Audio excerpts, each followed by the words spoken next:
Hola, ¿cómo estás? Alright, in this video I just want to talk a little bit about verbs in Spanish.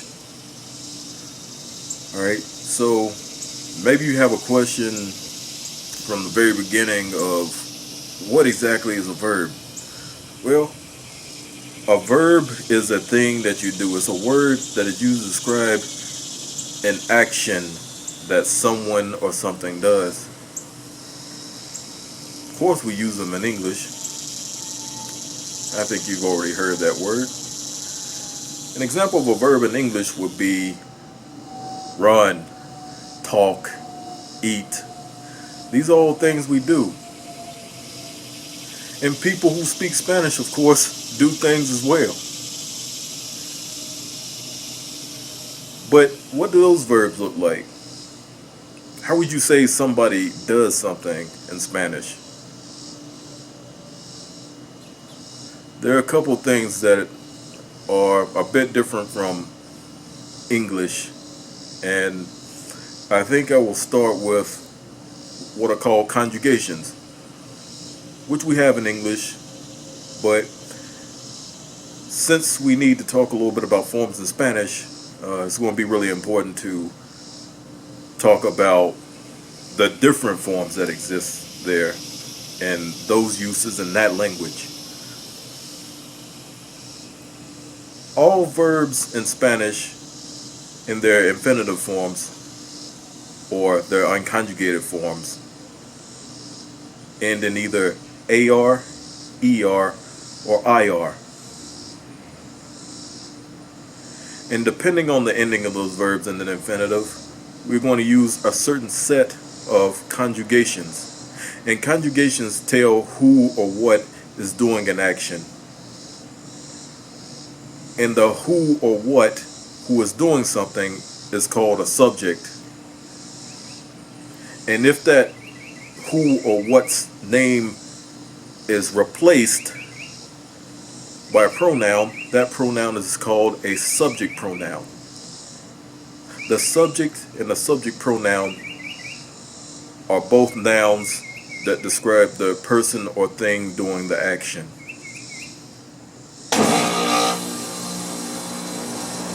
Maybe I should start with subject pronouns first, to kind of give you an idea of what that is. Yo, I, tú, you, formal, él, he, ella, she, usted, the formal version of you, sort of like saying, hey, miss, mister, sir, ma'am. Nosotros, we. Ellos and ellas, they. Ustedes, you all. Now in Spain you may use vosotros as your you all. I typically don't use it. Never been to Spain, and I usually teach Spanish in the context of what is taught in what is used in Latin America. So just wanted to note that vosotros is a subject pronoun, and it's mainly used in Spain to mean you all, similar to how ustedes is used in Latin America.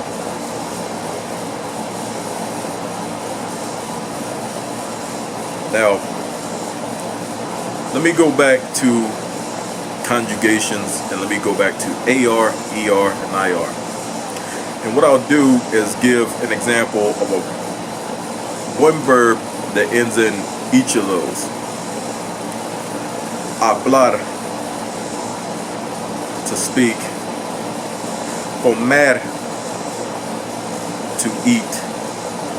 Escribir, to write. I've given each of those examples in their unconjugated forms or their infinitive forms. So now I want to show you what a conjugation looks like under each of those categories. And I'll start with hablar. Yo hablo. I speak. Tú hablas. You speak. Él habla. He speaks. Ella habla. She speaks. Usted habla. You speak formal. Nosotros hablamos. We speak. Ellos hablan. They speak. Ellas hablan. They speak. And the difference right there is that you use ellas exclusively for women, girls, and feminine nouns. And those things are a little bit different. I do have a video that explains that a little bit. Finally, ustedes hablan. You all speak. So in general, that's an example of how you would use a conjugation for AR verbs in the present tense. And I've allowed this as an example of a regular AR verb. This, in other words, the most typical trend of how to conjugate an AR verb in the present tense. There are some exceptions, and I'll get to that in another video. Now let's go to comer, our ER verb example. Yo como. I eat. Tú comes. You eat. Él come. He eats. Ella come. She eats. Usted come. You eat. Como. Nosotros comemos. We eat.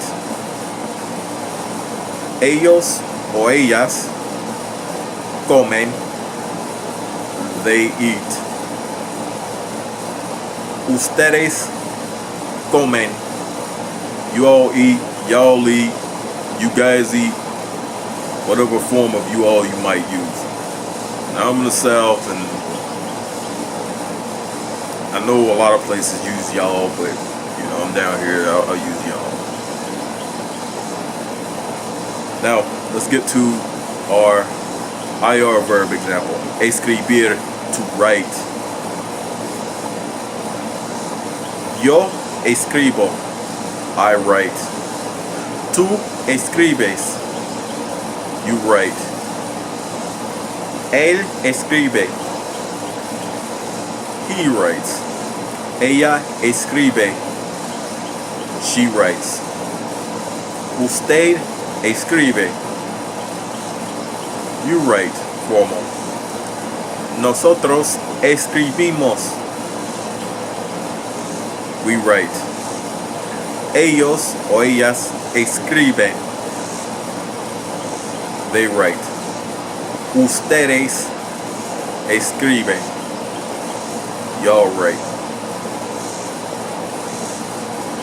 Now, I want to point out something, and you might have heard it yourself while I was giving the examples of comer and escribir, that ER and IR verbs seem to have a very similar conjugation pattern. And you would be right. They're almost identical, except in the nosotros form and really the vosotros form. And sorry, I just haven't really focused on the vosotros form as much. My bad, Spain. Mil disculpas.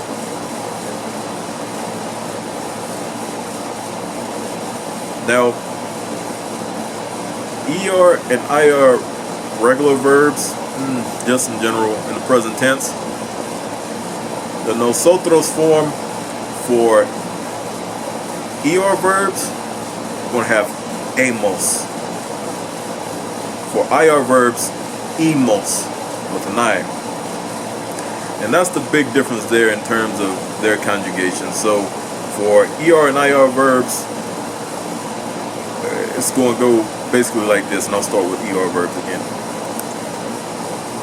Ending with an O for yo, ending with an ace for tú, ending with an E for él, ella, and usted. For nosotros, they distinguish from one another.